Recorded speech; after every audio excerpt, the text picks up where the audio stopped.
We're being recorded as usual. Okay. So what we are in for tonight, we are in for the Dubliners. We started the Dubliners last week, and it was all, I wouldn't say brief because we went into details. I mean, it was an introduction that we gave last time. We spoke about the shift that we're having. We're moving from 19th century mainstream English literature to 20th century literature, and we're doing Irish literature. And I said the experience would be so different. The concerns are different, the experiences are different. So it's only natural that the works that we're having are also different. The shift of focus, yes, this is what we're doing. We're doing Dubliners, like El Ustaz is saying. Again, I'm talking about the movement and what the movement entails. There is a great deal that we're going to see different. We're so used to the 19th century with its concerns and ideas. We've been talking about the idea of home and abroad for quite some time and what they mean and what their associations are. And we're pretty much trained into unpacking stuff that is more or less related to that in terms of novels and novellas and all these kinds of things. Now, like I said, we're witnessing a movement away from 19th century English novels to 20th century literature, and we're having also a different genre. The fact that we're having the short story, which is obviously something new as far as discourse is concerned. We've been doing novels and to a lesser extent novellas. I mean, if we keep in mind and or if we consider, for example, The Beach of Alyssa, a novella, for example, not a full-fledged novel. Again, the movement. I mean, with the movement comes a set of ideals and ideas that, when we look at, we see totally different. Again, because of the change of environment, the change of atmosphere, I mean the change of engagements and preoccupations. Okay, spoke about the 20th century or early 20th century, and we said this is modernity. Modernity means that we're moving away from perhaps regressive ideas. We're moving away from traditionalism and conservatism as we have seen in the Victorian age to a more liberal world that is open to new ideas. And new ideas, when it comes to the themes and the concerns of the works that we're dealing with, and also the style. The style is also modern and modernist. And when I say the word modernist, I'm talking about style of writing. Okay, so it's Ireland that we're talking about. It's Irish literature that we're talking about. It's short stories that we're talking about. It's Irish short stories that we're talking about, and above all else, it is James Joyce, the high and mighty modernist writer James Joyce.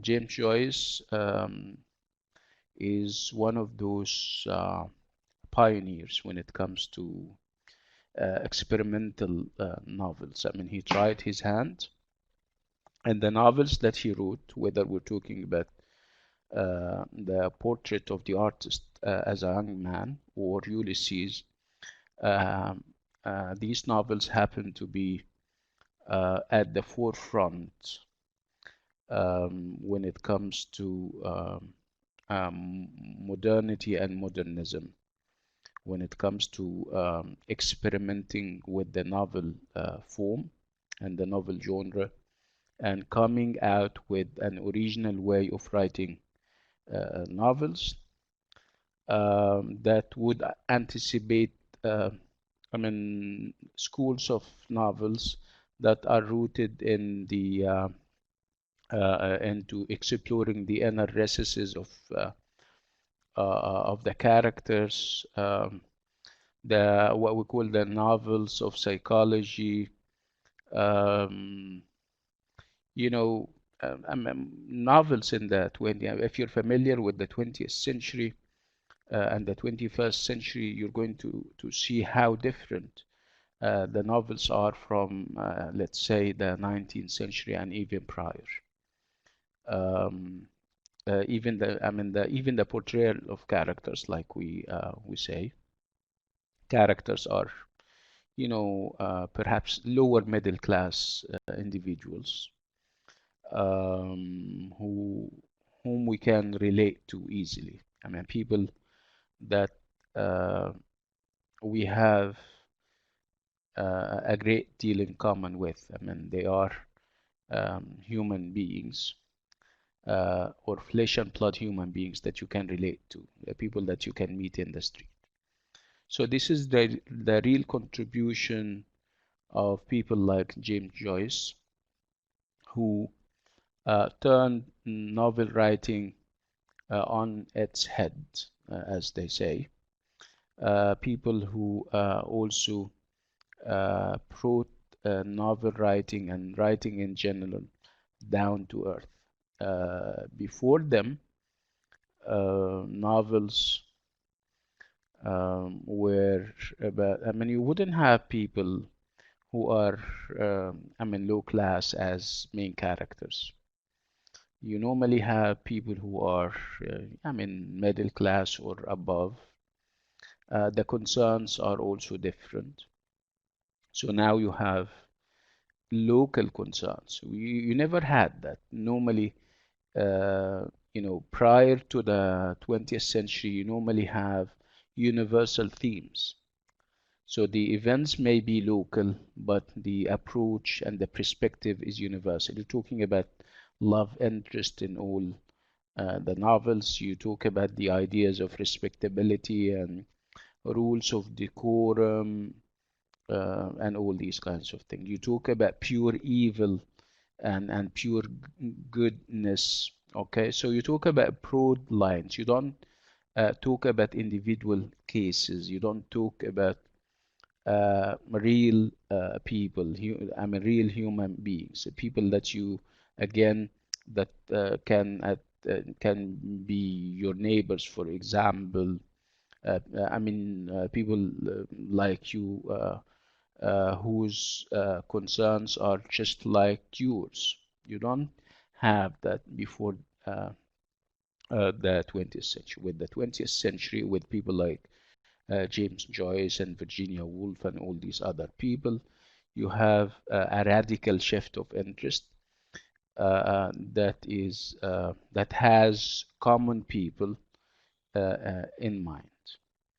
Again, I'm also stressing the idea of locality and the idea of local concerns. Prior to the 20th century, we never had, I mean, any experience with literature other than English literature. If we talk about the English-speaking world, and of course there were German literature, there was also French literature. But if you talk about English speaking literature, you would only talk about mainstream English literature with its famous names. On top of them would be Shakespeare, Christopher Marlowe, and then you go to down the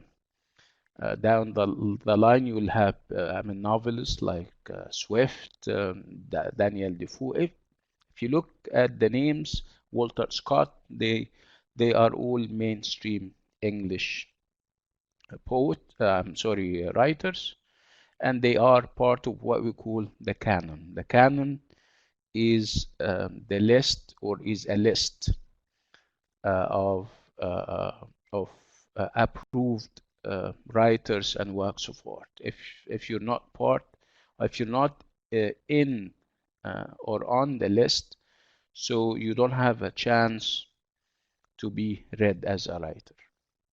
So this was the before the 20th. With the 20th century, we're going to have a totally different story, because we'll have people who are not originally English, being considered part of the canon. They have to fight for that. It's not easy.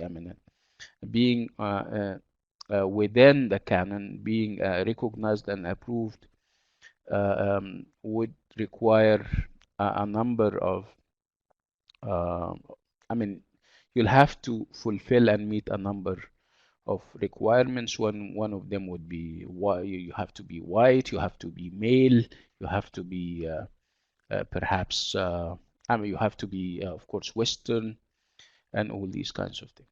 So with James Joyce and others, we have the approach is obviously different. James Joyce, for example, is not English. He is not mainstream. He is Irish, and we spoke last time about the history of Ireland, and how Ireland and the people of Ireland had been dehumanized, and how they were unfairly treated by the English for years and years, for centuries. Okay, so this is in a nutshell what we are in for. We are in for a totally different experience. With James Joyce, especially with Irish literature, especially with the short story, especially because reading a short story is obviously different from reading a novel.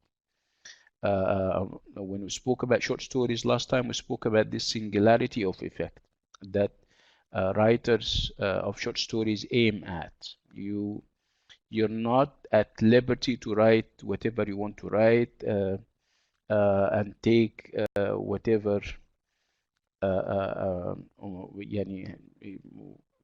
take your sweet time. No, you don't have that in short stories.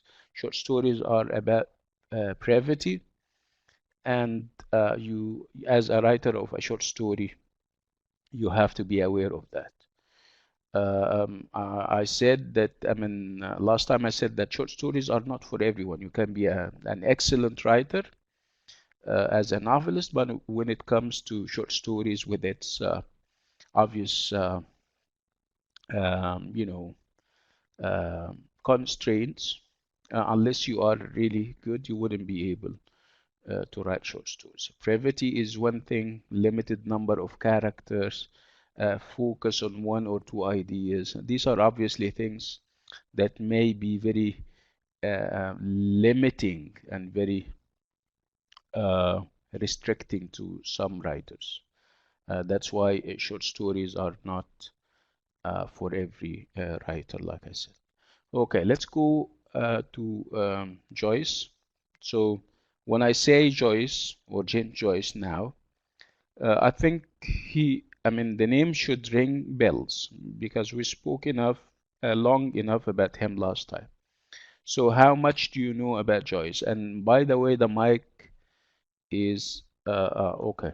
It's good that Sarah is trying to speak, and she's going to share with us what she knows, what she knows about James Joyce. Okay, Sarah, go ahead.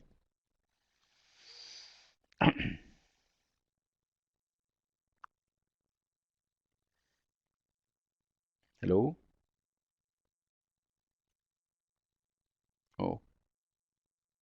Okay. Sarah, we cannot hear you. If you're trying, we cannot hear you.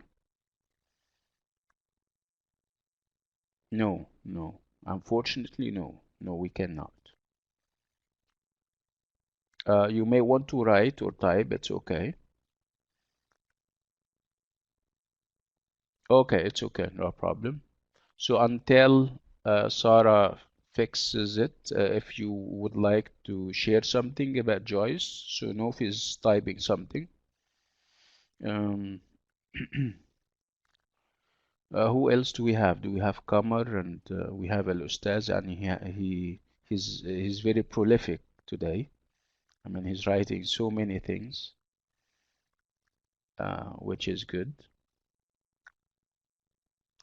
Okay, so again, my question is about James Joyce, whether he rings any bell. Al-Ustaz is saying that James Joyce was born in Dublin on February the 2nd, 1882, into a prosperous family. Yeah, this is what the book says. Yeah, exactly. Okay, Nof is saying he immigrated, yes, from his home to freely exercise his talent. Yeah, okay.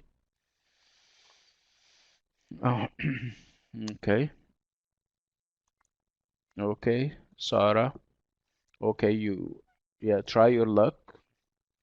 I allowed you. No, we cannot really hear you if you're talking.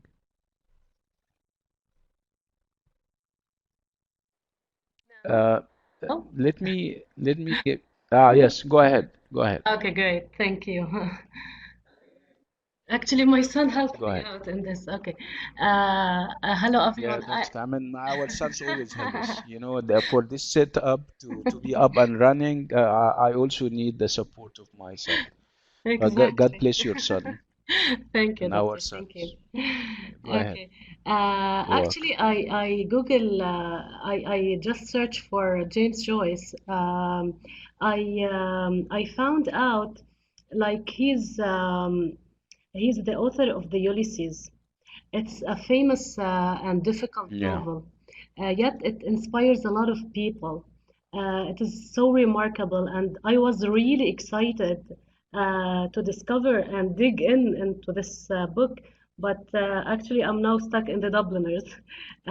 So Yeah. uh, You know something? You know, yeah, your reading of the Dubliners is going to help you when you, I mean, when you finish the Dubliners. This can be a very, يعني good start. I mean, you start with the Dubliners and you go to Ulysses, you'll be able to understand it inshallah, because hopefully. lots of the characters that we're having in the short stories here are Mentioned. also they have roles in Ulysses. Yeah.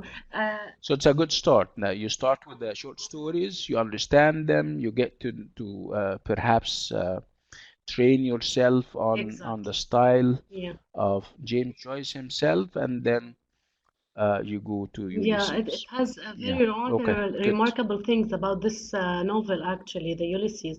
And it attracts, as I said, it attracts a lot of people's attention and inspires them. Yeah, so this is very genius from James Joyce. Um, actually, I don't know if I have to go deep into the Ulysses, talk about it, how the chapters are. No, no, no. Just perhaps that would be the subject of Oh, another day. Let's focus on James he Joyce suffers a himself. lot. So, how much do you know He about James suffers a Joyce? lot. He went through many hardships during his life. Yeah, actually, also his family, like he lost. He didn't lost, but he gave on his daughter in one during one like time some time of his life. This is astonished me actually, even though she has some troubles, maybe mental troubles. Yeah, so his life wasn't like a normal life.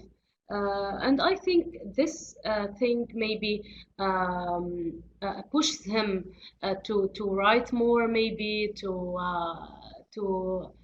maybe to give yeah, like as much as he can. Um, yeah, also the thing that the Catholic and Protestant thing, this thing, it wasn't clear for me whether he is in favor of his Catholic or against it. Uh, I'm not sure. During I mean, he is basically he's Catholic himself, of course, but he is against any conflicts, whether these Mhm, conflicts are social or religious. He is all for mhm, the future, and he believes that for people to get entangled in conflicts and tensions like this wouldn't be in the interest of the Ireland that he has in mind. He wants Ireland to be more liberal, to be more prosperous. And obviously, if you have civil wars, if you have, sectarian conflicts, this wouldn't help anybody. يعني, obviously, he was against conflicts of any sorts. yeah, Okay, okay, thank you, Sarah, thank you. thank you so much. Thank you for your input. Okay, so like Sarah said, James Joyce is no is a different caliber when it comes to writing. He is, like I said, he is a pioneer, and with him and with his novels and short stories, we have a major shift in novel writing. And she spoke about Ulysses, his masterpiece, and it's a great work, but that's not easy. It's very challenging. And what is interesting about Ulysses is that the characters that we meet in the short stories in the Dubliners are also are there in Ulysses. So you wouldn't, in terms of characters, you wouldn't feel too unfamiliar. You wouldn't be treading totally unfamiliar grounds when you go to Ulysses. I mean, the difficulty would have to do perhaps with the style of writing, with this idea of introspection, with this focus on, like I said, on the ideas rather than on the action or not, or even the characters. So it's a totally different. I mean, reading Ulysses would be a totally different experience. And if you're not used to reading novels like I mean those of Joyce and Virginia Woolf and others, you would feel um, alienated. You wouldn't feel the same feelings, the easy feelings that you would feel with Emily Bronte, for example, easy, or with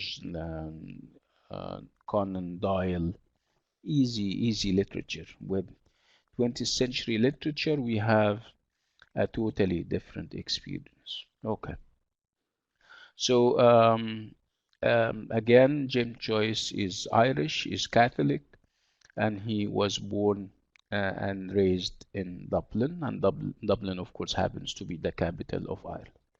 Again, we spoke about the history of Ireland, and we said for centuries, Ireland was under the occupation of the British, of the British, and typical of occupiers, they were dehumanizing Irish people. They were kind of looting their treasures, exploiting them, ridiculing and mocking them, trying to obliterate the Irish history and Irish culture, typical of occupiers, of course.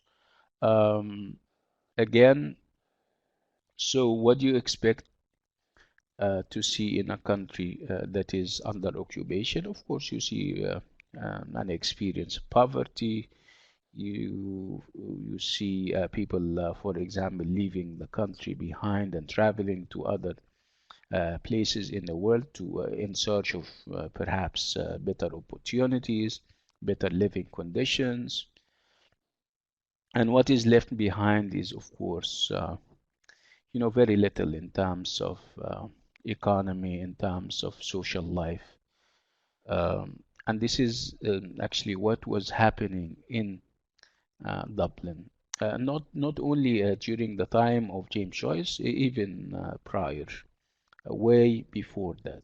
I mean, ever since the uh, the the British came into the scene and occupied. One thing that they, for example, created. One thing that the British created was the idea of creating this rift within the population. I mean, Ireland has always been a Catholic country since the Romans. When the British came, British, of course, were Anglican or Protestant.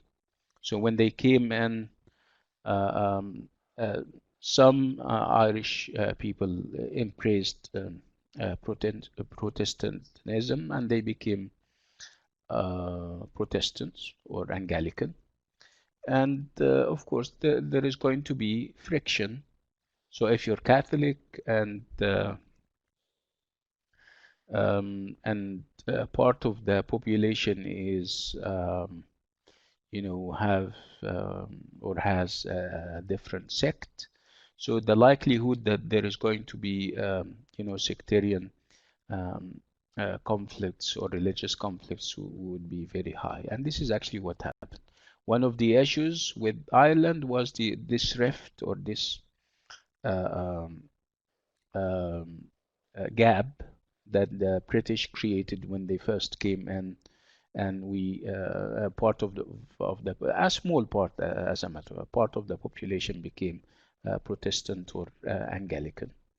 So this was one of the tensions and the or historical tensions between and among the Irish themselves. There are those who are Protestant and they are allied to the British occupier, and the majority of population are Catholic, and they are fighting for their rights. They are trying as much as they can to get rid of the British, but the it's only uh, perhaps later in the 20th century that they could do that. Again, this is one of the tensions that we had. Another tension would be the idea that even among the Catholics themselves, there is going to be also tensions and conflicts. Conflicts between those ultra-religious Catholics who believe that religion should be dominating people's life, and those who believe that there should be room for other concerns. I mean, religion is beautiful and everything, but it shouldn't be dominating the scene socially and economically. There has to be room for science. There has to be room for freedom of thought. For I mean something other than religion. I mean their contention would be that yes, we were under the dominion of the clergy and the people of the church for quite some time, and look where we are now. We're still poor. We're still a decadent country. We hardly survive. Um, so this is also another tension that Dubliners and other James Joyce's work are addressing the idea that non-religion concerns or non-religion ideals should also be given a chance. that people, I mean, the hold of religion and the clergy should be loosened so that people can think outside the parameters of religion, outside the parameters of conservatism and religious conservatism. If uh, Ireland is to become different and is to develop, if Ireland and Dublin want to develop, they have to kind of uh, change the course that they have been taking for so long. Uh, this is also one of the concerns that you're going to stumble into while reading Joyce and his novels and short stories. Again, typical of short stories, because we're dealing with short stories, we're going to see that Joyce is dealing with a moment on time, and he sheds light on this moment in time, and and the action and the events revolve around this moment of time. The moment in time that he had chosen for his short stories would be, of course, early 20th century. You're talking about um, very early 20th century. Remember that the collection of short stories was written perhaps in 1903, 4, or 5, and it was published in 1914. So we're talking about this period, and this period, like I said, is full of contentions and full of tensions. We have, like I said, the conflict between those who want Ireland to move forward and those who want Ireland to go all the way back to the history and culture of old Ireland, when Ireland was a big deal, was a big country and a big culture. They had their own languages. So Joyce is also depicting and portraying this conflict. We're not going to talk about which side he is on in order not to spoil it. We'll talk about that when the time is right. But at least for now, we know that this is one of the concerns that he communicates in his short stories. So again, I'm talking about the moment, and by the moment, of course, I don't mean the literal meaning of the word moment. We're talking about this period, early 20th century, where contentions and strifes and conflicts ran so high at the time. Let's go to the short stories, because we've been giving introductions for quite some time now, and this is all theory, and we need to see the theory applied and implemented into the short stories. The short stories that we have today. Um, so first of all, how many short stories do we have in this collection? Any idea?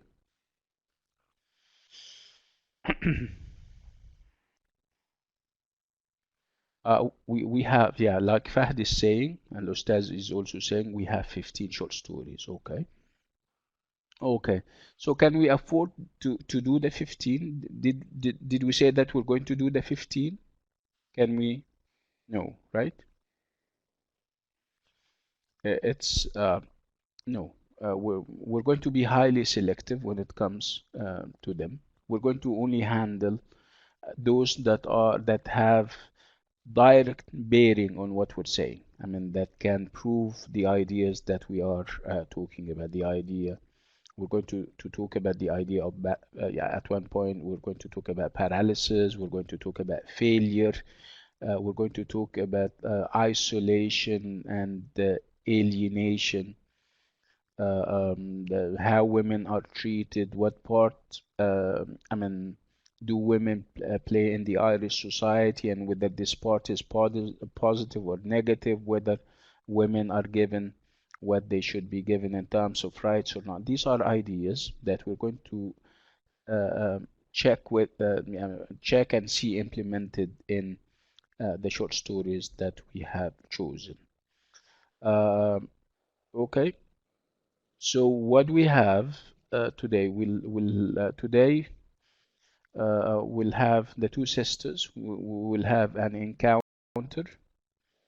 What else will we have today? So the two sisters, an encounter, and I think two more, right?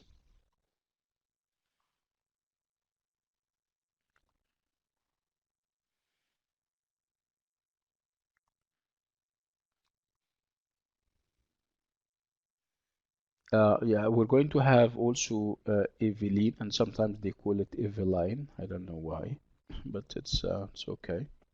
So these are the three short stories that we're dealing with. Next time, and perhaps if we finish them off early, we can always make the transition to the bigger, uh, um, to perhaps two more, and then the biggest of them all, which is which is the dead. I would like you also to look at the beginning and the end. The beginning, we're starting the collection of short stories with the sisters, and we're ending with the dead. And when you look at the two short stories, when you look at the ideas and the themes presented, you're going to see that with the dead, the wheel comes full circle, like they say. I mean, it's you're going to find that the dead is perhaps a variation on the two sisters. I mean, somehow not they are not identical, of course, but they are similar. You can almost smell the two sisters when you read the dead. And I mean, suffice it to say, for example, that the two sisters is about the death of Father Flynn. So it's death that we're having. And in the last short story also, I mean, the name of the short story is Dead, or The Dead. Um, Again, this circularity is very important. Okay. Okay, so between the two sisters and the dead, a great deal happens in terms of events and characters, and as we're going to see in the different short stories. Again, does he have a philosophy behind? Does he have? Normally, you would need to ask whether uh, um, writers have a plan in mind before they start. Okay. So does he have a plan? Of course, to the extent that people or critics say that he is the most intentional of writers. The most intentional means that you have to think twice about every single word he writes on the page, because he means every single word. This is, I mean, Joyce is one of those people who is very careful with what he says, and when he says it, he says it all. He is very concise and very meticulous, um, and as such, you would need to think of the plan that he has. And he explicitly states it. He says that I am talking about Dublin, and I am looking at it. I'm interpreting him. This is not his exact words, but I'm telling you what he has in mind. He says that I'm dealing with Dublin as if uh, it is a human being that goes through different stages of development. You start off as a child, and then you become an adolescent, and then after that you become mature, and then you are thrown into public life. He says that these are the four stages that Dublin goes through, and uh, every number of short stories is going to reflect one of these stages. Okay, so when you look at the short story, the gallery of short stories, you can almost tell that, for example, the two sisters and an encounter belong to the perhaps the first stage.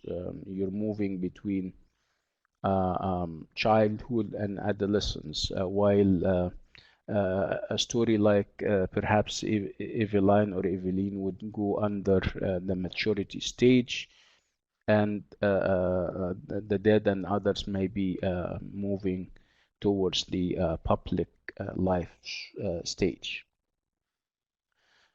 So these are the stages.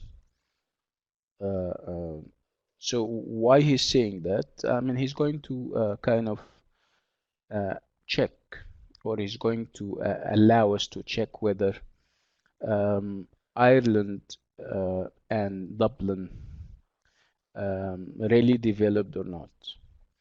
Through the different stages and what happens in the different stages, we get to know about people and their concerns, their I mean the contentions and the ideas that were kind of that were circulating at the time.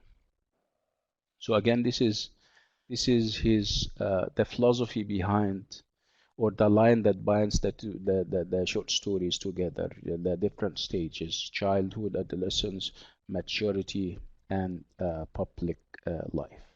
So this is one of the things that you need to think about whenever you read the short stories. Again, you would also read the short story against the conflicts and the tensions that I spoke to you about in the Irish environment. I mean, you have, like I said, you have violence, you have sectarian violence, you have clash of ideas, you have religious, perhaps religious decadence, you have moral decadence and moral corruption. You have stagnation and paralysis. You have alienation, all these kinds of things. And of course, the issue of women, which is always and everywhere. Uh, another, I mean, it it struck me as odd. I mean, he's using a very interesting phrase, and I would like us, while reading, to also be aware of whether this is happening or not. I mean, at one point he would say that he is writing with this scrupulous meanness.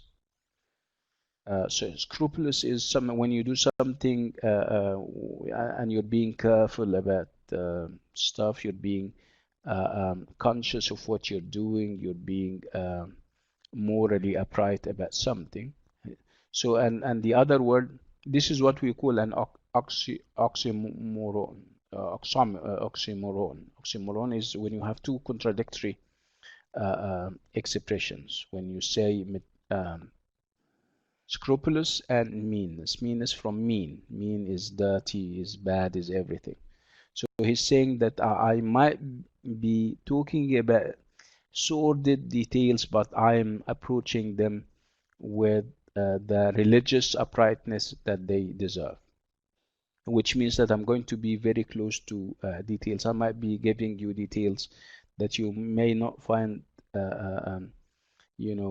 acceptable or to or even in good taste. I'm doing that in order to uncover what is happening in Dublin, and my aims would be to expose these things so that we can get rid of them. Okay, so you'll have to read the short stories against this background. Okay, so we're going to start the short stories with the two sisters, and I said that the two sisters happens to be the first short story. And I think, I don't know whether you have read the short stories yet or not. Have you read the short stories? Okay, good. Kamar did. Who else did? Fahd did. Sarah. Good, good, good. Okay, okay. So Arwa is perhaps halfway through. Okay, good. Okay, so I need somebody to come to the mic and tell us very briefly, in a nutshell, what the two sisters is all about. Okay, so would somebody like to come to the mic and share with us what he or she knows about the two sisters? Yeah, we'll have Kamar. Okay, Kamar, go ahead.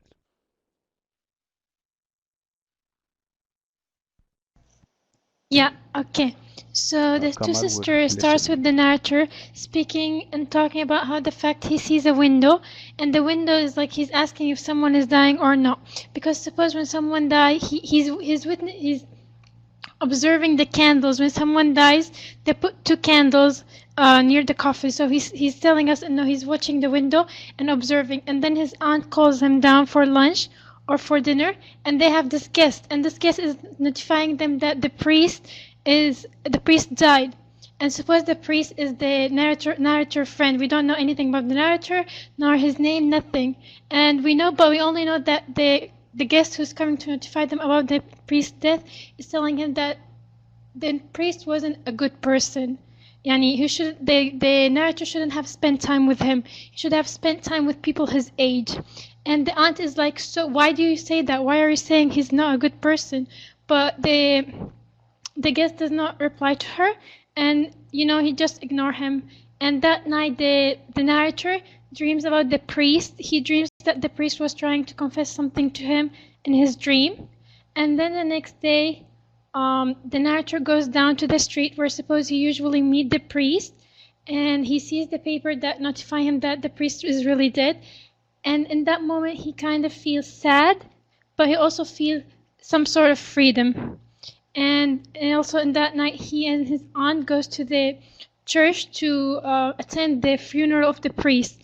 And during the funeral and the priest, they meet the two sisters, and the two sisters were talking about the priest and how he was like, a person of religion. He was doing his duty, but something was strange. Like in his last day, something was strange happened to him, and they started noticing that he was becoming kind of mentally unstable. And one night they saw him laughing by himself in his confession room.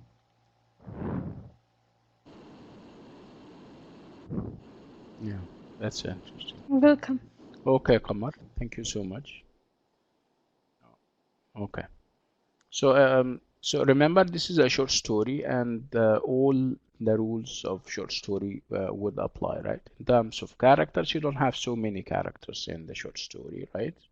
So how many characters, if you can count them? So you have Father Flynn, you have the narrator or the narrator, right? Who else? We have what's this guy's name? Clotter, or I don't know. I mean the guest that Kamar was talking about. You have the aunt, you have the two sisters, right? Like Nabila is saying. Okay, good. So you don't have, okay, yes, and the uncle too, yes. So typical of short stories, you don't have so many characters. Okay. So if you talk about these characters, remember those divisions when we talk about characters. Characters are either flat or round, dynamic, um, or static. Yes, Mr. Carter, like Nabila is saying, yes. So, did we have the chance to see the characters develop? Did we have scope enough so that we can see uh, um, those characters? I mean, perhaps reflecting capacity for change. Have you seen that? And Nof is saying no, and I quite agree with her. We don't have that. So the focus, as you can see, is not on the characters developing and perhaps maturing and becoming different.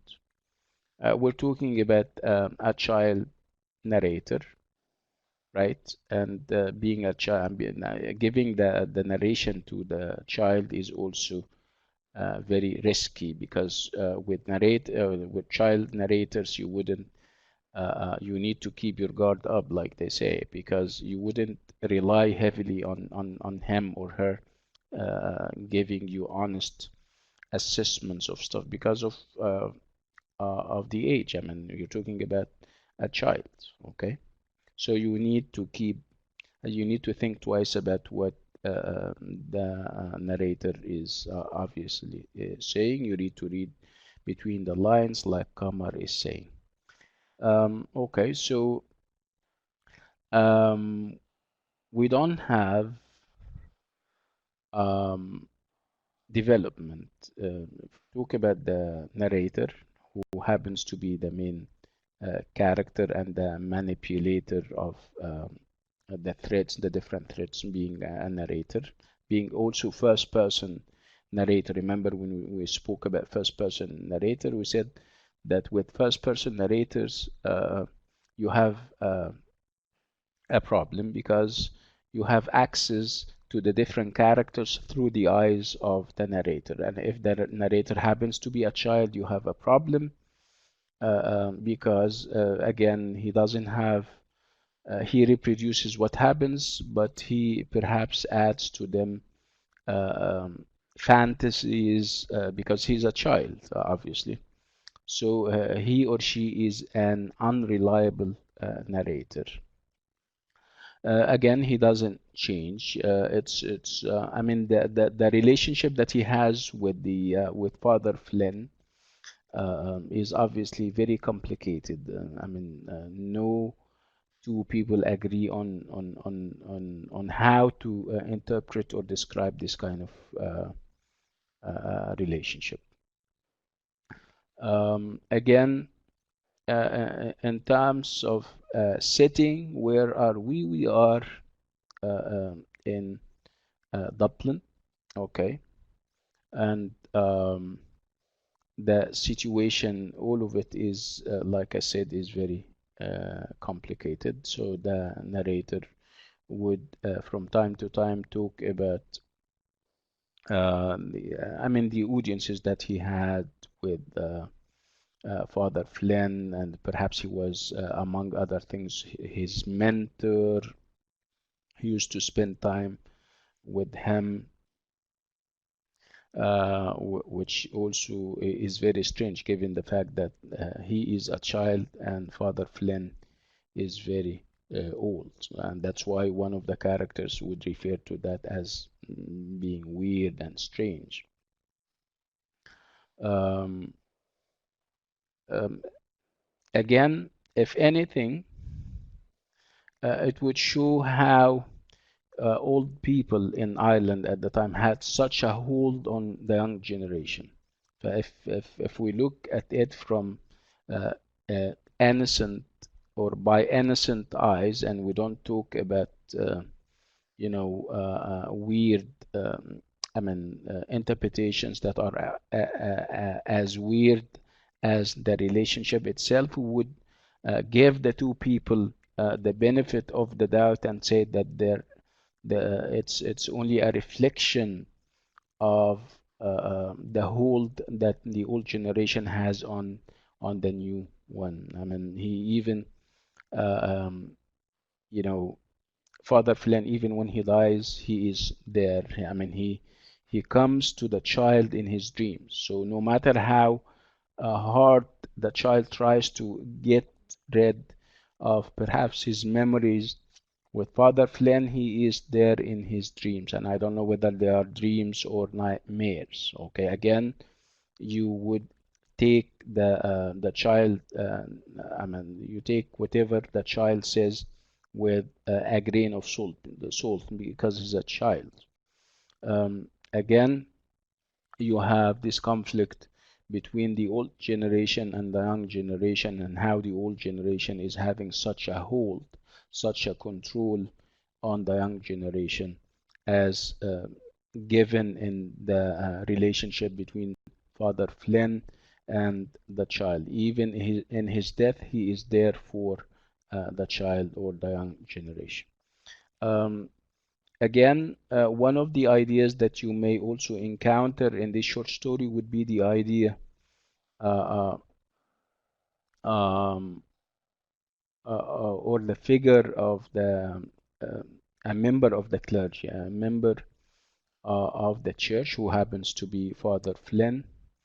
And I mean, and there was a great deal of talk about him, about his behavior, and people were kind of leaking stuff about him not being morally upright.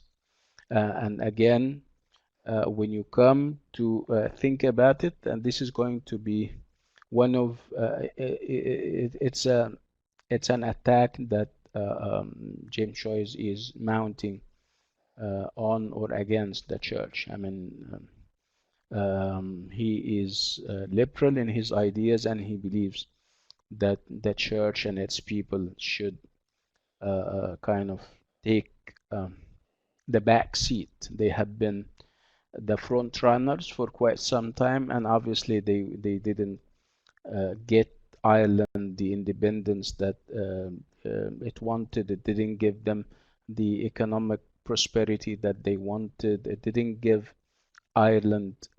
It didn't do Ireland any good. By presenting, I mean, Father Flynn as a not very morally upright member of the clergy or churchman, he is trying to say that there is something wrong with the church, and that church has to kind of be there, but on the margins. It has been in the center for quite some time, and this didn't this didn't do us any good. So why don't we try other stuff? Why don't we try to be perhaps more liberal, more secular, and see? I mean, those different lines of thought, those different schools of thought should be given a chance, an equal chance. I mean, religion and the clergy have been there for quite some time, and obviously they didn't do us any good. What else do you think um, James Joyce is trying to say in the short story? Again, you can always read the short story against the background of the age, the background, the biography of Ireland and Dublin itself. If you have more to say.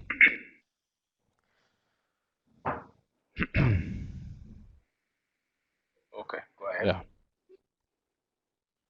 Okay, go ahead. Hello? Yeah. Okay, Sarah, go ahead. Okay. I think Yeah. Okay, Sarah, go ahead. I did. Yeah, I So did. I did. have you read the short story? And there is Let a me ask you mention this question first. Okay, of the okay, windows go ahead. in several stories. I think the windows or the window it indicates you know like the way, or it's the threshold between the domestic and the outside world back then when Joyce يعني, You or the mean entry, those yeah, windows exactly. are windows Maybe of opportunity? so it shows just This the life, the domestic life that the Dubliners are living, and the outside world. It shows. Okay, so my question, let me, if you brought up the idea of the windows, and remember, these are called symbols. What Sarah is referring to is one of the symbols that the short stories are so suffused with, so filled with.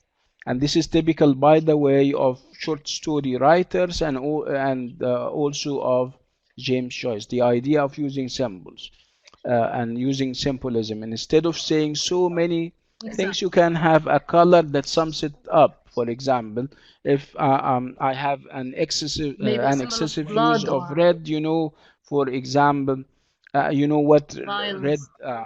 yes, yeah, and violence. And if I Mm. have yellow, you're talking about paleness, you're talking about Peace, lack maybe of life. If purity. you Yeah, have exactly. white, you're talking about purity and innocence. Yes, and peacefulness. So the idea of symbols is very, and you need to be on the lookout about symbols, especially in short stories, because they save the writer a lot of space. And instead of again describing, you can use a small symbol. Like Sarah is Sarah is giving us a symbol. I'm in the window, for example. Depending on whether the window is open or closed, you can almost tell. If the window or the windows are open, it means that there is a chance of embracing the outside world, being open to the outside world. Remember, and I remember when the narrator used to look at the window, at the window of Father Flynn's room. I think it was closed. Um, he can see behind the window, of course, but it was closed. And this idea of being closed would tell you a great deal about how conservative and how rigid I mean Father Flynn is.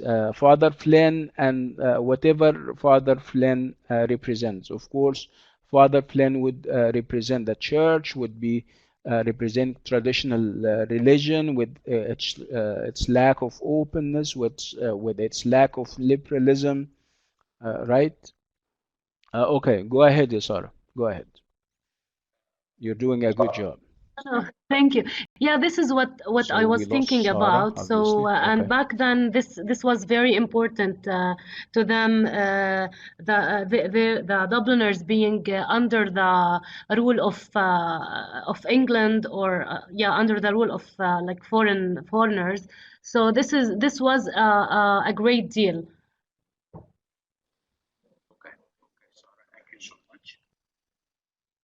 Okay. Okay, Sarah, thank you so much.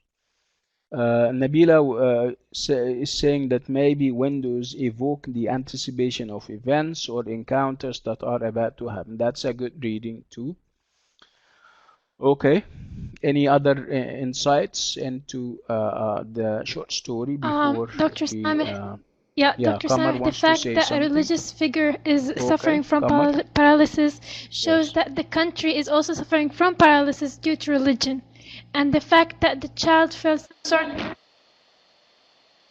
due to church. Yeah, it's not due to religion. I mean, perhaps no, due to the dominance and hold of the church, because everybody is looking at the church as a model and as an example. So if the church or religion is not a model, it's going to be one of the I mean the facts of life, and it is put aside. And okay, the problem is that the church and religion are having such a great hold on people. So if the church is good, I mean the entire society will be good. If the church is bad and corrupt and all of these kinds of things, so society will follow suit. And this is actually what we're having. This is the sad reality that James Joyce is shedding light on. The fact that the church and the clergy, as represented by Father Flynn and others, is in bad shape, to say the least. I mean, it's morally corrupt. We have all kinds of moral corruption. I mean, they interfere in all the walks of life, in all the affairs of the country, and obviously they are not doing a good job. Okay, thank you, Kamar. Nabila is saying the boy looks into a window each night waiting for signs of Father Flynn death. Again, this reinforces what I'm talking about in Nabila, the idea that Father Flynn at one point would represent the old generation, that the narrator and all others are trying to get rid of. I mean, they obviously there is a clash of ideas, which is typical, but perhaps it is more prominent in Ireland and in Dublin at the time. The fact that the old generation, with its conservative ideas, with its dogmatism, with its stubbornness, does not want to give way to the young generation. So the child narrator here would be representing the new generation or the young generation, and Father Flynn would be representing the old generation.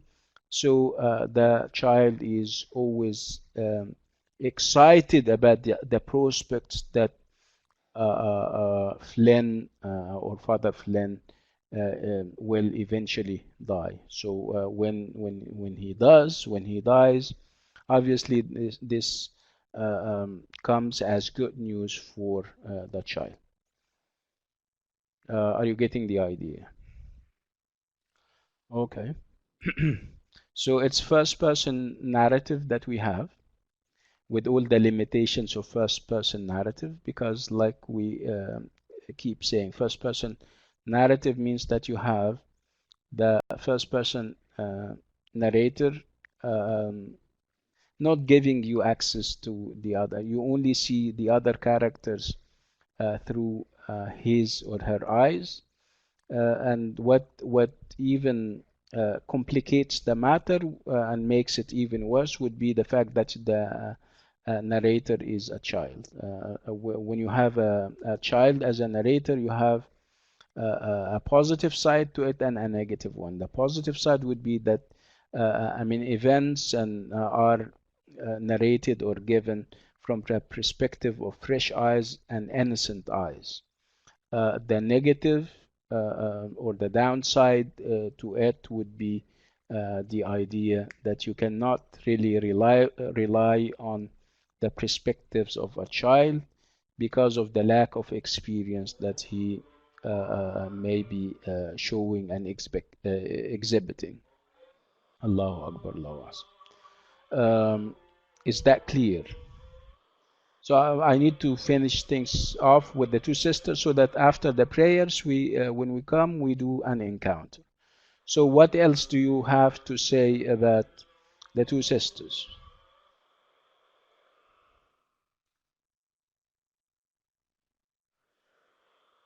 Again, uh, at best, it would be a representation of some of the ideas that we spoke about when it comes to James Joyce and his relationship with Ireland and with Dublin. Again, the different contentions and the different conflicts that are there, and that he is trying to steer Ireland away from. Again, we also there is also this idea of paralysis. Um, and we'll talk about it when we come back from the prayers. I'll give you a 5-minute break for the prayers, and then when we come back, we talk about the idea of paralysis, and then we make the transition to the second short story. So I'll see you in 5 minutes, inshallah. Okay. Assalamu alaikum.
Hello, can you hear me? Are we back?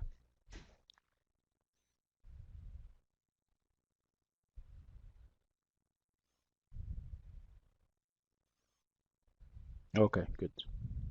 Let me share my screen, my cam. Okay, so I think you can see me now.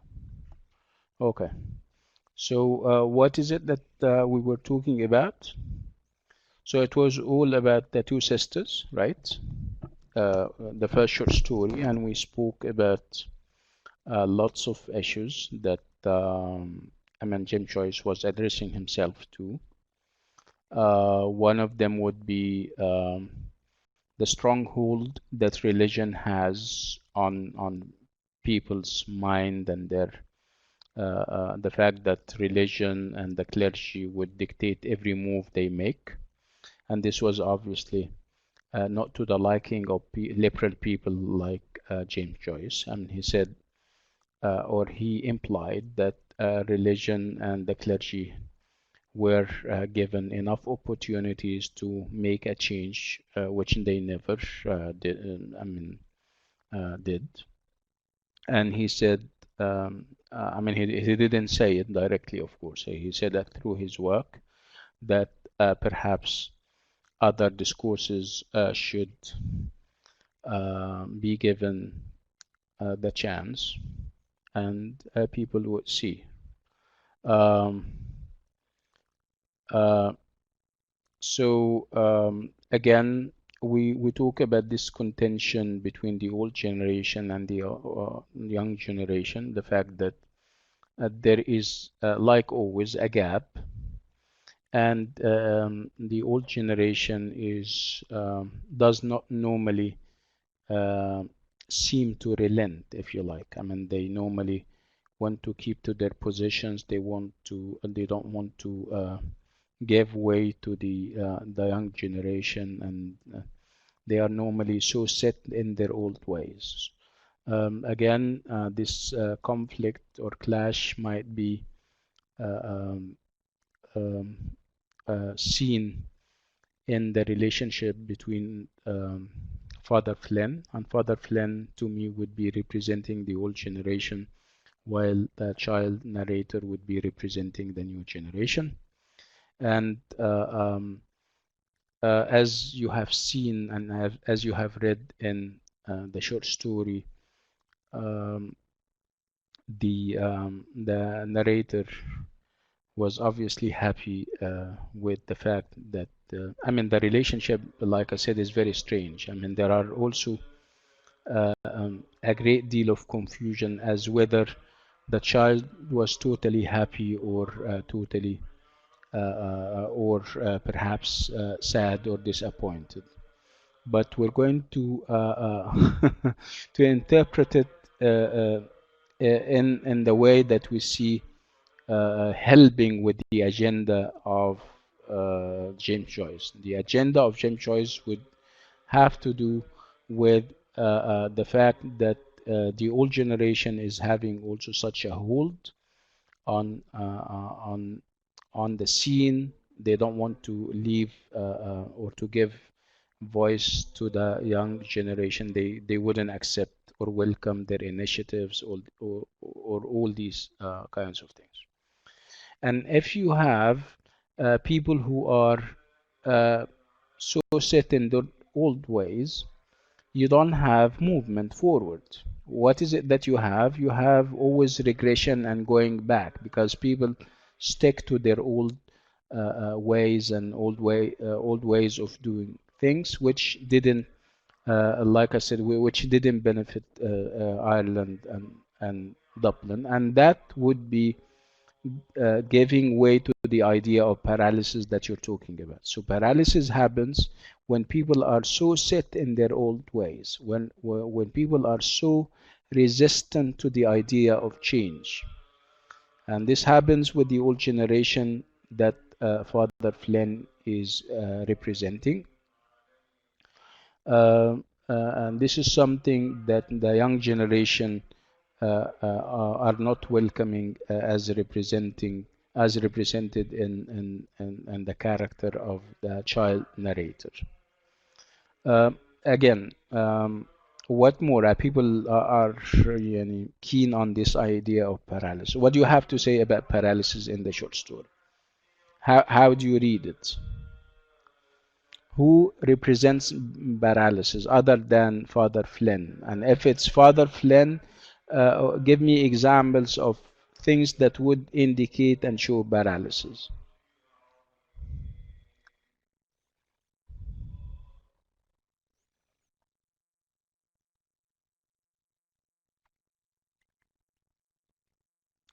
Sarah is saying the dropping of the chalice suggests that the rituals of religion lead to paralysis.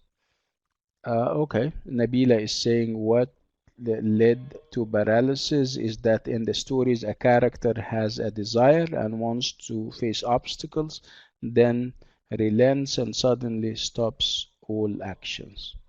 Okay, can you give names to these things or labels? I mean, perhaps you can give us examples, Nabila. Nof is saying the child uh, uh, who cannot, let me see, uh, the child who cannot move on from father's lens, I mean, influence. I mean, Nof is saying that the child was under the influence of Father Flynn, and the influence was so powerful. Again, this is a representation of the old generation having such a hold on the young generation, to the extent that the young generation may wish the death and the destruction of the old generation.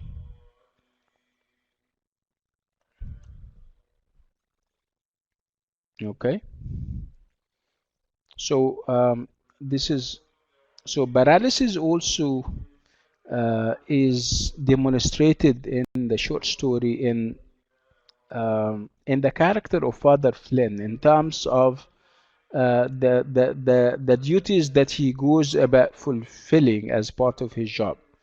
You know, there are through the revelations of the different characters, we get to know that lately, before his death, he started to show, you know, signs of senility, of inactiveness, of inability to do his duties. But he was still there again as a representation of the old generation that never relents, that never leaves, that never or wants to retire. Okay, he can be 70 or 80, and he insists on being there and staying and everything. Um, so this is obviously, so you need fresh waters from time to time, right? So fresh water is normally with the young generation, with their new ideas, with new initiatives. You don't have that. This is paralysis in and of itself, right? Uh, look at how many, look at the characters and see how many characters represent the old generation and how many represent the new generation. Look at them. How many people represent the young generation? How many?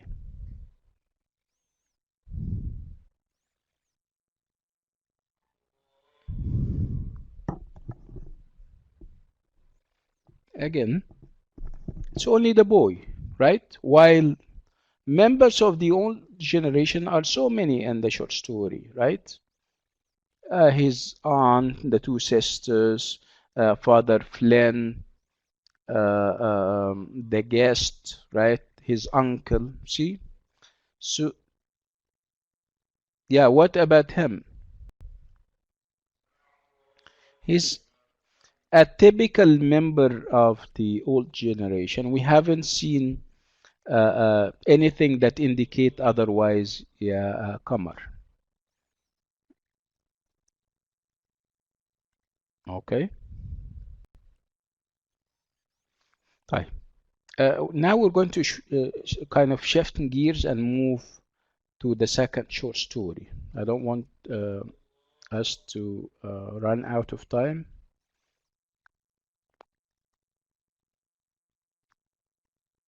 Okay. I would like you to take stock of the character of the flaneur. Flaneur is obviously a French term or word, and it means those characters that go by collecting reflections about what happens in life. It is as if they are on a journey of, discovery. Looking around and checking people and their behavior and their commenting on them. So do we have that? Yes, we have that uh, uh, in the different short stories. I would like you to be on the lookout about this character because we're going to meet him or her a lot. It's the character of the stroller or the wanderer. Okay, he or she may be wandering around, and you think that this wandering is mere wonder, superficial wandering, where you're looking at things and having, getting impressions about stuff. But there is obviously more to the character of the flaneur or the wanderer than just that. It is deeper than that. The wanderer is also an observer. An observer means that he observes things and he kind of reflects on them and comes up with conclusions about life. And so we'll have that. If we talk about that, remember that the child would when he went to the wake. In the wake, obviously the word wake this is a Catholic term. Normally, when somebody dies, they normally have like they set up a mourning place.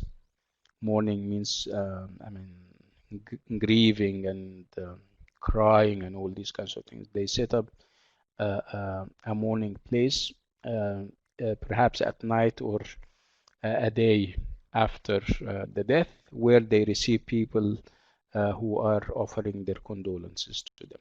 So what happens with obviously the child would go outside.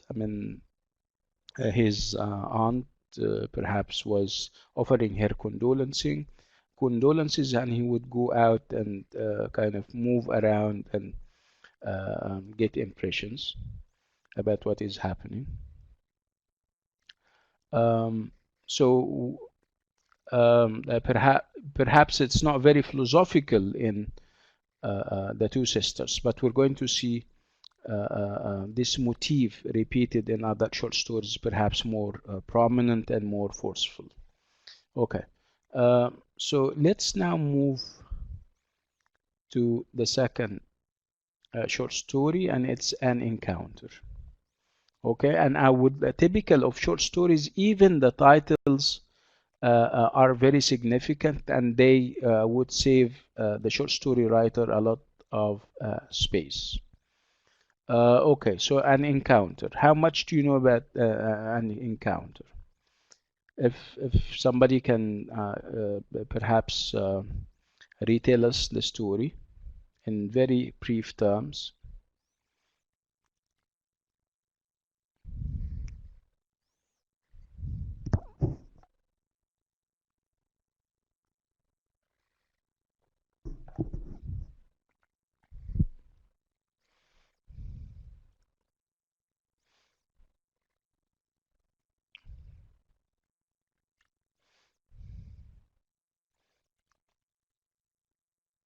So did you get my question?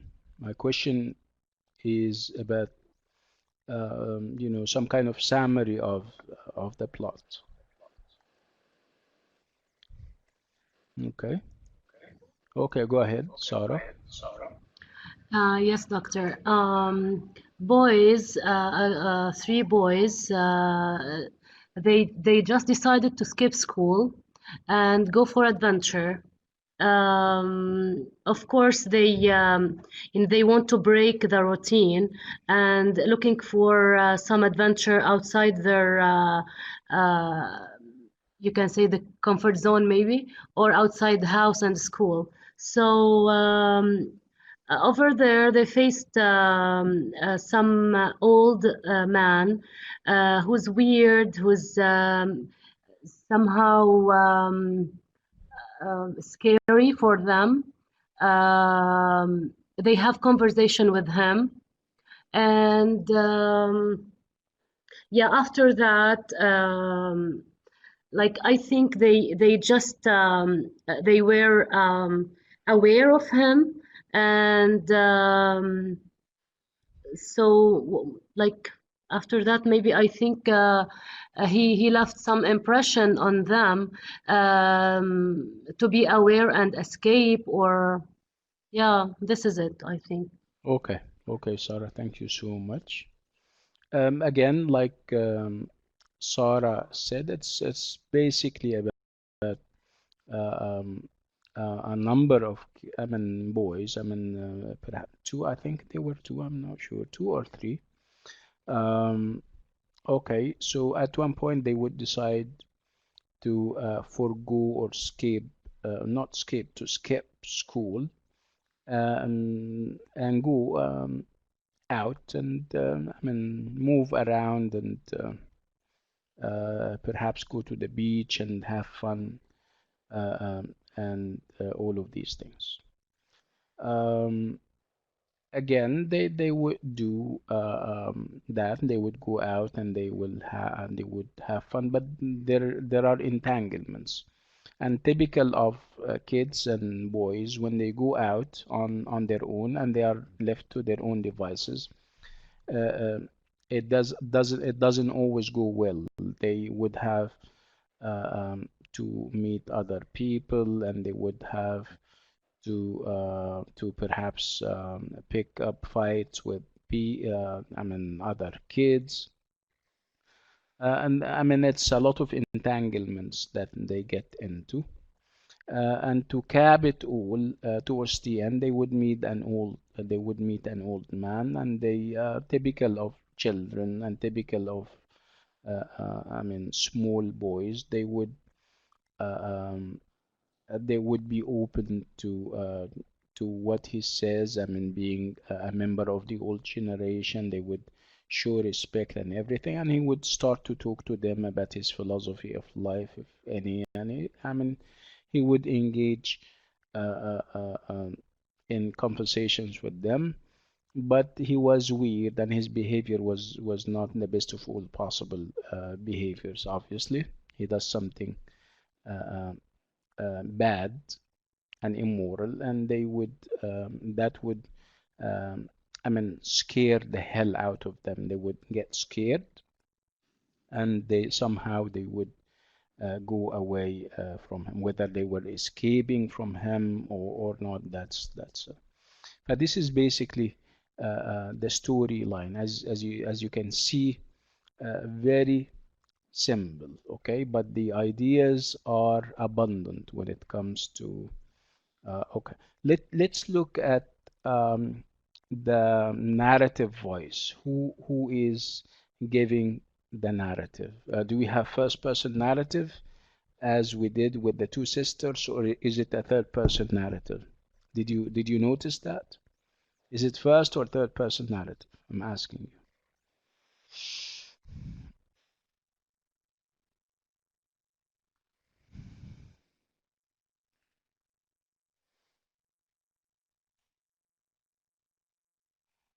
Okay. So Kamar is saying that it's also first person narrative. Are you sure? Because uh, I think we have a confusion, and this is obviously meant in the short story, right? You're moving between the first and the third person, right? Okay. And if you're moving between the first person, you're moving, yeah, if you say we, it makes it also first person Yanuf. Um,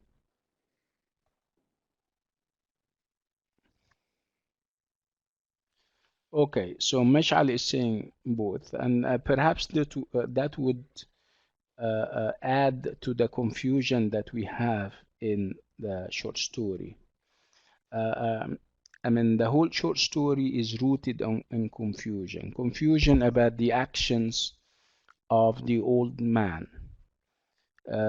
Confusion about what kind of narrator we have, whether it's first person or third person or both, and why have two different narrative styles. This is obviously meant by the most intentional of writers, like we agreed. We said that Joyce is the most, he meant it. He would add perhaps another layer of strangeness and weirdness to the short story. Okay, so in terms of characters, are the characters limited in number, like I mean, in keeping with the traditions of the short story? Also, or do we have so many characters?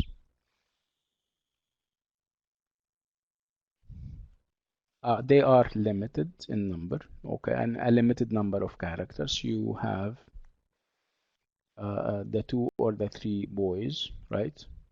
You have the old man. Do we have any other characters?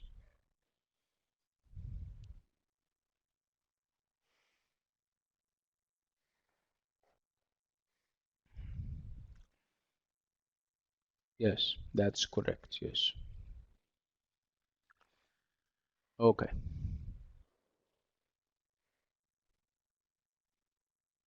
So, okay.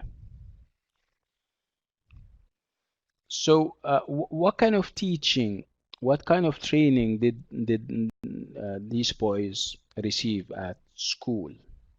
What kind of school was it? Was it it's a religious school, right? So what is it that they are receiving in terms of material and subjects? Because there was a reference to that in the short story.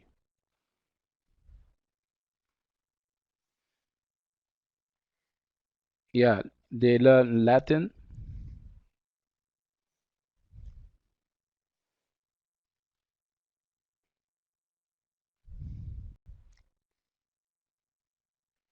Okay. Okay. So they learn Latin and perhaps grammar, religion. Okay. So these are dry subjects, right? Dry. They don't have the light-heartedness of liberal education, where you have literature, you have ad, adventure stories, you have a bit of romantic novels and stuff, right? So obviously the boys were not too happy about what they receive at school, right? Because it's again, um, let's face it, this is Ireland, right? This is Dublin. This is a country that is, for the most part, Catholic, right? So Catholic schools are about dogma. Catholic schools are about, you know, manners and rules, strict rules and regulations. Do this and don't do that. You should behave in a certain way. You should be there is no laxity or relaxation of rules of any kind. This is obviously what the boys were skipping school for. They were skipping school because of that. Okay, they wanted to go out. They wanted to see the world. Um, like they read about in magazines and in American literature stuff. Um, again, they would go out and they partly fulfill their desires and their wishes until the rude awakening came. And the rude awakening here would be this old man, who is also uh, um, a variation on the idea of old generation against the new generation. So they thought that by skipping school, the world is going to open its arms to them. Okay, so skipping school with its dogmas, with its rigid subjects, with its very tough and strict rules and regulations, and with its old generation. Okay, they thought that they are leaving this behind, and only to have the old man who represents all of that in front of them. Okay, so you escape from something only to find it in front of you. So, if anything, that would be a statement and a message, and an idea that James Joyce is communicating to us, that the young generation, as represented by these boys, has nowhere to go. Okay, so I mean, the old generation is behind and in front of them. It's like being in a prison. No matter how big the prison is, you are still in a prison, and the prison here is the whole of Dublin. Okay, it is true that they went out of school, but when they went out, they met the same old people that they meet at school, with their old ideas, with their rigid rules and regulations, and with their strange behavior.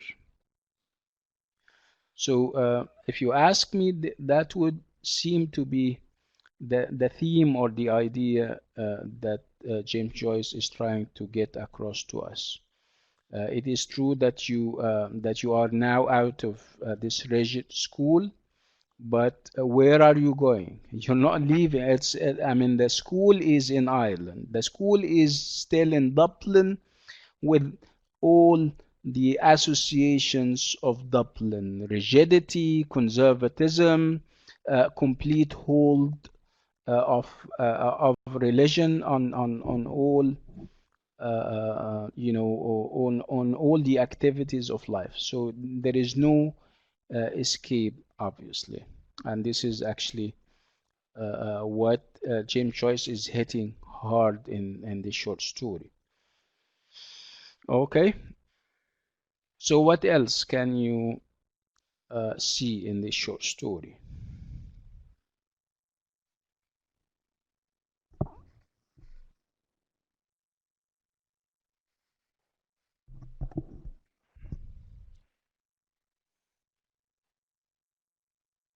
Hello.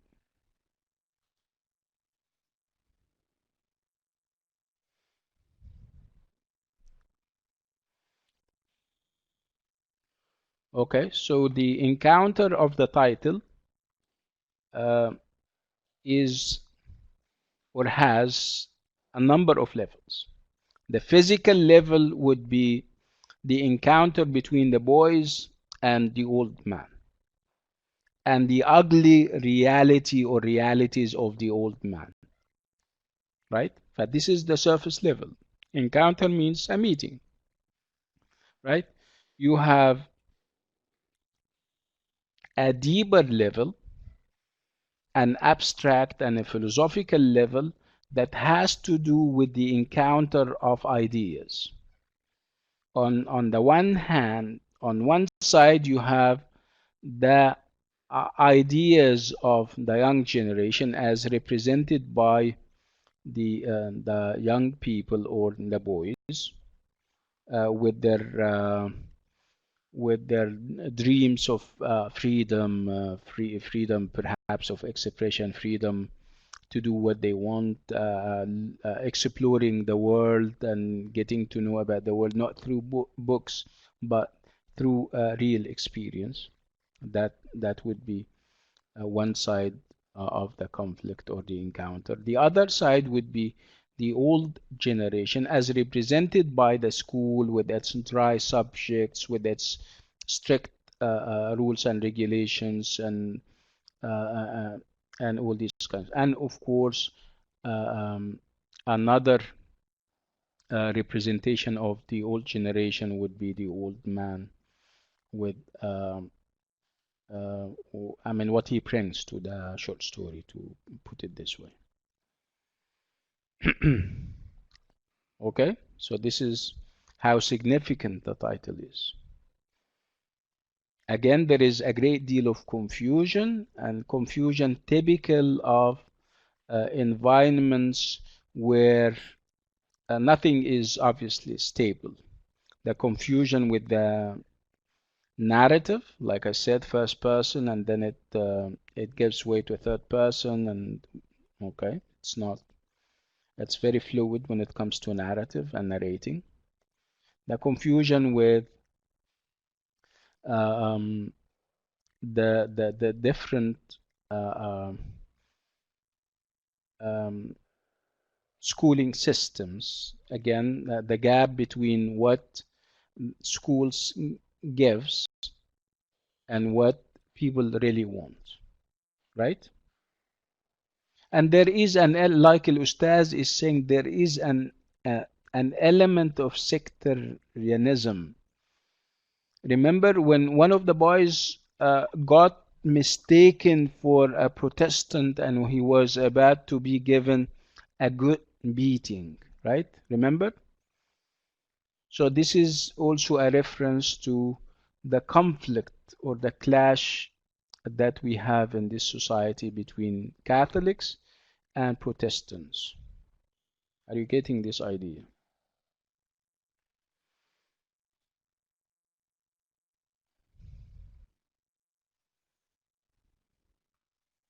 Okay.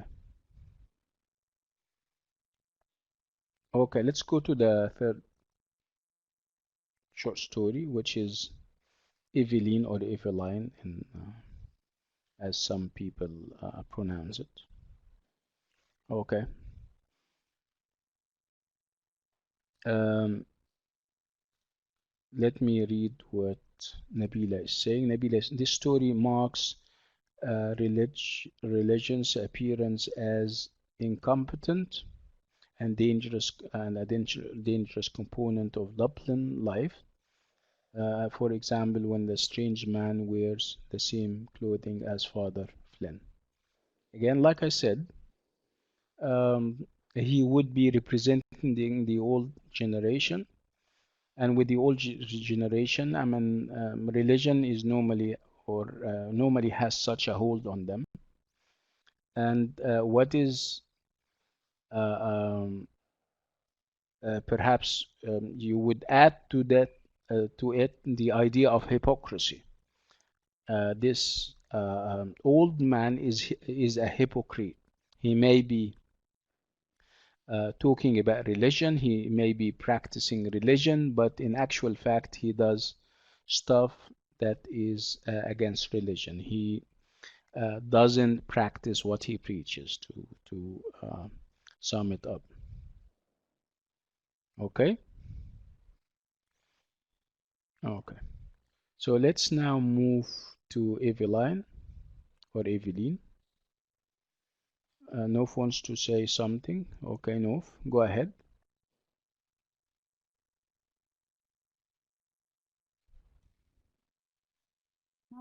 Nof, the mic is yours. Yeah, we can hear you. Go ahead. But you need to raise your voice a little bit, So it's the if you story don't about mind, of a course. woman named Evelyn, and she's feeling like she's trapped. Okay. Uh, ca I'm sorry, can I ask you to raise I your don't voice know a what to little do. bit, I'm yeah, Nof, putting the معلش? mic in my talking near my mic. Yeah, we can hear you fine, but it would Okay. be even finer if you So just it's a raise it story a little bit. about But you're doing a a good job. woman named Evelyn, Okay, and she is feeling trapped in Dublin, and she wants okay, to escape with her beloved Frank. She feels like happiness is outside Dublin, but she can't escape because she's feeling the pressure to fulfill her mother's promise to her. So she ends up going to nice. the ship, but after that she decided not to escape, and she continues to stay in Dublin. Yeah, that's a very good reading of the short story.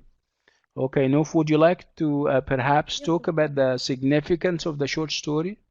Would you like to perhaps give us some of the ideas that you think Joyce I is feel like trying to he's get trying across to to us? say how Dublin does not have the freedom to for once to live and express, especially because she's a woman and she has this pressure to be a housewife and to fulfill what others expect of her, and also because she has to take care of her violent father, but sometimes he's not violent, so she feels guilty.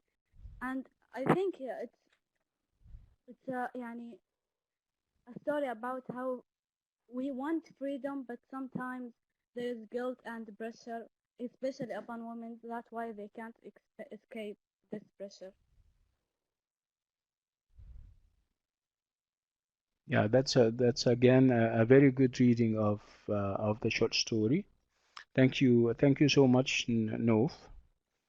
Um, okay, so anybody else? We're moving from the storyline to interpretations of the story. So if somebody else would like to come to the mic and share with us his or her thoughts, that would be fine. Okay, so obviously no one. Okay, so let's go on talk about it. So in terms of point of view, so let's talk about the narrator. First person, third person, both, none of the above, all of the above. What do you think?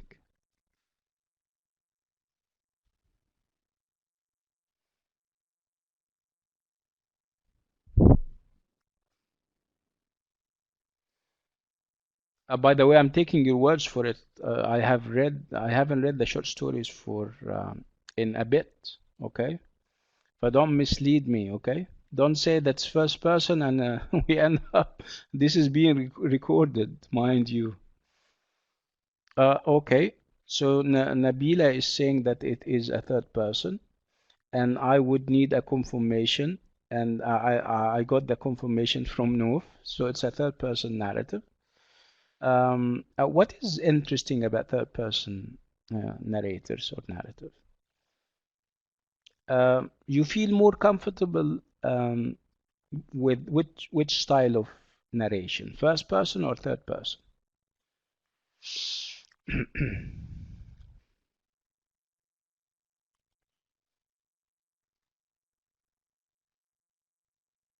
Okay, third person, Kamar. Perhaps Kamar is saying third person, and perhaps she has a lot of explaining to do. Okay. Snoof is saying first person allows us to feel personal connection. Yeah, that's good. But first person is a little bit dictatorial. Dictatorial in the sense that you see the events and the actions and the reactions of the characters from the angle of vision of the first person narrator, right? So you're running the risk of getting it all wrong because of the first person narrator. And what uh, can make it even worse is that this narrator can sometimes be unreliable. Unreliable in the sense that he can be a child, or he can be uh, uh, uh, um, a mad, crazy individual. Like if you're familiar with this short story, The Telltale Heart, yeah, if I still remember, the narrator was a mad individual. Okay. Kamar is saying my only issue with third person is that it could be biased, or there could be potential bias. Okay. Um, Sarah is saying as we cannot access other perspectives. Okay, yeah, that's good. Okay, nice. طيب. So characters, in terms of characters, we have a limited number of characters, which is typical of short stories. We have Eveline. Who else do we have? So you have Eveline, you have Frank. Who else do we have?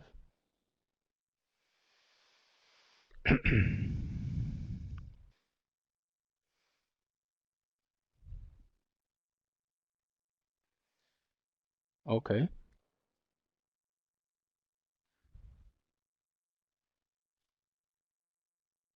We have her abusive father, like Noof is saying.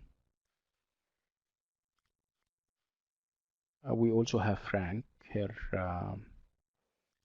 future husband. That never happened, of course, but yes, her man.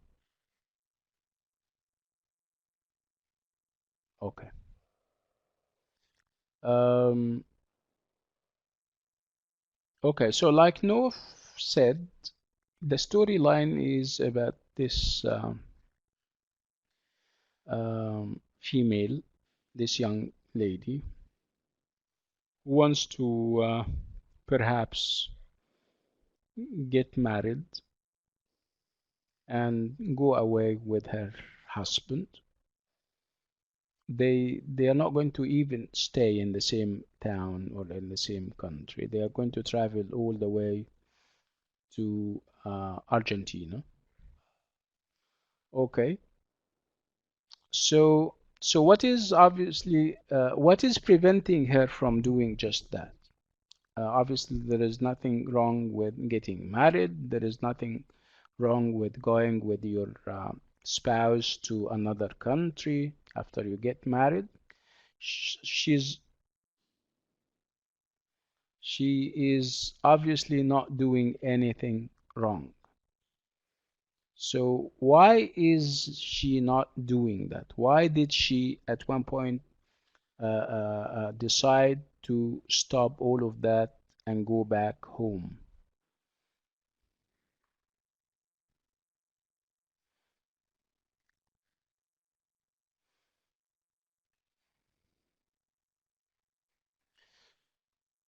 Yeah, Kamar is saying that she had promised her mom something and she is keeping her promise. So her mom represents what?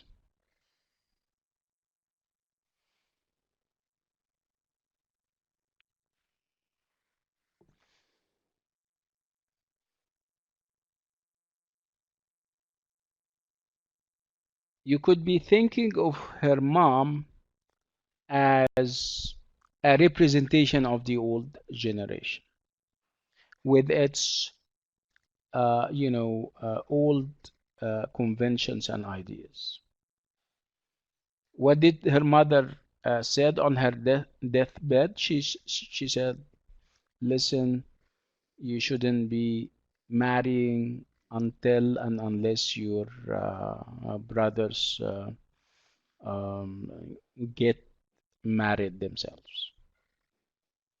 This is an old societal convention, right? That the girl has to stay until perhaps her other sisters and her other brothers get married, right? She has to take care of the family after the death of her mother. Okay, her mother is obviously representing also the old generation that the young generation is trying uh, to kind of avoid. Again, what happened with the conventions and the traditions of old generation, where they get us nowhere. We are uh, um, we're not moving anywhere in terms of progress, in terms of economic prosperity, right? We are so set in our old ways, right? So as a mother with uh, the representation that he has of the old generation with its old ideas, right? Obviously, uh, Eveline did not decide to forego the marriage and the prospects of a happy married life in Argentina. She didn't do that because of only the promise of to her mother. Okay, what else did she have in mind?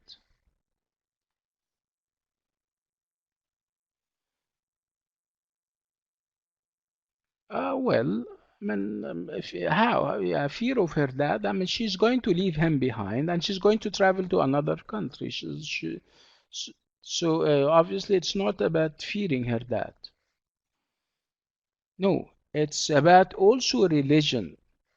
You know, Eveline is educated and is raised on Catholic ideas. And when it comes to women, you have the idea of service, the fact that women sacrifice themselves, sacrifice their lives and uh, uh, uh, their personal needs for the rest of the family. And we have she always have this image of uh, uh, uh, obviously I think Virgin Mary at one point, right? So this is also another, you know, pressure on her. Okay, so if she uh, kind of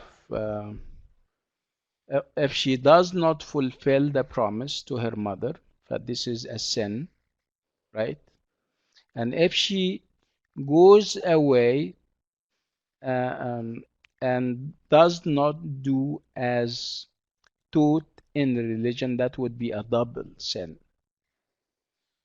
So this is her dilemma. The fact that she has lots of pressures on her, and those pressures are societal pressures, religious pressures, okay? And she eventually has to relent, has to kind of uh, accept the fact that she's not meant for this marriage. She has to stay behind and forgo any thoughts of changing, of making advancements, and getting married and perhaps living happily ever after. Right? Sarah is saying she desires escape, but her reliance on routine holds her back. Yeah, that's a good reading of it. Okay. So there is a great deal that we may talk about when it comes to Eveline. We'll do just that, inshallah, next time. And next time when we meet, we will finish off Eveline and talk about the other short stories, including the dead. Better be prepared. Preparing would mean that you read the short story or the short stories very well. Try to come up with your interpretations of what happens, and you base your interpretation on what we said about Joyce, what we said about Dublin, what we said about Ireland and its history in general. Okay?